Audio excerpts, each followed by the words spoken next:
so NightFlex I'm really excited about it. It's the only rate of its kind in the TVA Valley.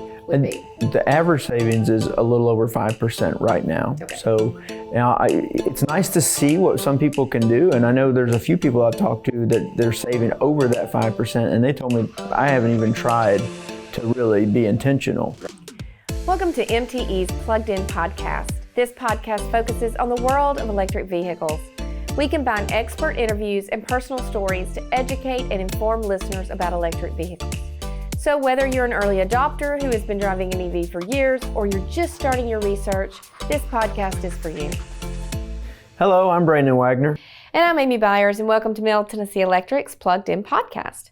Today, Brandon and I are going to talk about MTE's EV Ready program, and we're also going to touch a little bit on tax credits that might be available. So Brandon, we'll start things off. I'm going to ask you to I want to go back in time, maybe 2 or 3 years ago, and Middle Tennessee Electric thought, hey, we need to have some type of initiative for electric vehicles. Mm-hmm. So tell us a little bit about that, because I think it all fell on you at that time. You were the one-man EV show. So tell us a little bit about kind of the thought process and how we built the programs and just the process of it all. Yeah, you're right. It was about 3 years ago I did a presentation to the board to kind of give a picture of electric vehicles, and we decided we're going to start making some initiatives, and we really thought we were ahead of the curve. And once we started rolling, we realized we were not ahead of the curve. It's happening fast, especially in our area, and I've said this a million times, but I'll say it again. We have the most electric vehicles on our system of any local power company in the state of Tennessee. So we started off with some initiatives to help get new homes with level 2 charging service available, and we investigated some different things with chargers. We have a part of the Tennessee Fast Charge Network. We've got 3 grants that we're working on to get 3 sites with 4 level 3 DC fast chargers available to the membership. So we're doing quite a bit, and we'll talk about it in more details, but we've gone from having nothing to several options. And the thing we realized with electric vehicles, just to pull back the curtain a little bit and show what is going on in the utility side of things. In the past, technology, we could have one thing. This is what we're going to do for this technology or whatever. But for electric vehicles, it's very different. We can't have just one thing. Mm-hmm. So we realized we need a quiver full of arrows, and everybody, that they're different lifestyles, they can pick and choose what they want. Well, I know you said you felt like at the beginning, we were ahead of the curves, and then we weren't. But I just want to have to plug this. We were ahead of the curve on the EV Car Club. That's true. I don't think there was one, or that we knew one, at least not one in the area. And we'll kind of do a little shameless plug for our EV Car Club, because when you started that, 2 years ago? About 2 years. About 2 years ago. And then that first year we had how many members? I know I'm putting you on the spot. I think we had 125 members after the first 12 months. Okay. And now we have over 450. Right. So that's crazy. I mean, that has grown by leaps and bounds. So actually, when we got all the initiatives together, and we were like, where to put it? What are we doing with that now? So we dedicated a whole web page to this, driveev.com. You can go to that, and there's other things on there as well. So can you tell us a little bit about the resources that are on the driveev.com page? Yeah, so driveev.com, you can do quite a bit of things. You can go look at the EV Car Club. You can sign up for the EV Ready program. There's all sorts of frequently asked questions and resources there. And one nice thing about what we do at Middle Tennessee Electric is we're a TVA utility, and TVA, they're our regulator, but we're long-term partners with them. And so they've shared a lot of their resources, and we link to them right from our driveev.com website. Okay, well, so let's talk specifically about the EV Ready program. What is it, and how do members take advantage of it? The EV Ready program originally started as something where we were going to incentivize home builders to put 240 volt wiring in the garages of new homes, because it's so much more affordable to do that versus an existing home. So that's available. So there's actually two versions of EV Ready. There's the EV Ready new home, and then there's the EV Ready for just any homeowner that wants to put level 2 charging in their garage. And both work the same way. There's just a form to fill out, and it will it will qualify you for a $50 one-time credit to your electric bill.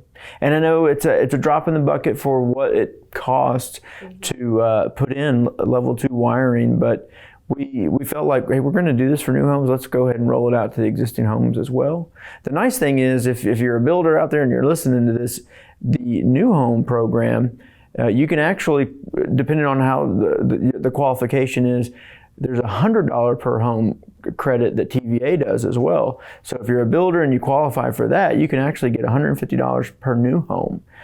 So we're doing everything we can to try to get level 2 wiring there, and then it doesn't matter what kind of charger you have, or some people, they'll just have a level 2 plug that plugs in. It doesn't matter, you've got the wiring there. So that's our hope, is we can help just make it a little easier for that. So if someone is just now hearing about this program, and let's say they put in their charger in their garage 4 or 5 months ago, can they still qualify? Yes, so the program does state that if you put in your wiring within the last 12 months of the application, then we're going to apply that credit. So, and we try to be, we're a co-op, so we're not a big business, and so we try to work with people, right? So flexible. we are, yeah. And so sometimes people will say, well, I put this in myself, or the application will ask, it's a very short application, and it'll ask you, can you attach your receipt from your installer? And sometimes people don't have that, or it was 4 or 5 months ago, I threw that away.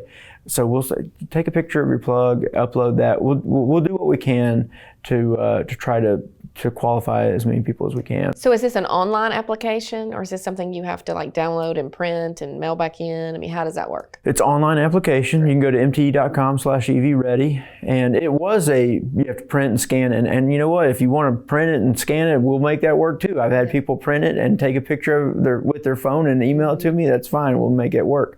But you can do everything online, and you don't have to print anything out. So they can go to driveev.com, click on the EV Ready button, or mte.com/EV Ready. Correct. And get all the information on that. That's right. So another thing that we did this year, it's been a very busy year. I think 2023 has been a busy year for us. So, but we introduced the new Night Flex rate. So tell me first just a little bit about the Night Flex rates for those who may not have heard about it. And we do have a podcast that's devoted to it, and we'll link that podcast in the show notes. But go ahead and tell me a brief description of the Night Flex rate. It's so hard for me to be brief, but I'm going to do my best. So Night Flex I'm really excited about it. It's the only rate of its kind in the TVA Valley. It's kind of like a time of use, but it's non-traditional. It doesn't, there's an on-peak time and an off-peak time in technical standards, but we call it more day and night time. And it applies every single day. The daytime, the on-peak time is 4 a.m. to 10 p.m.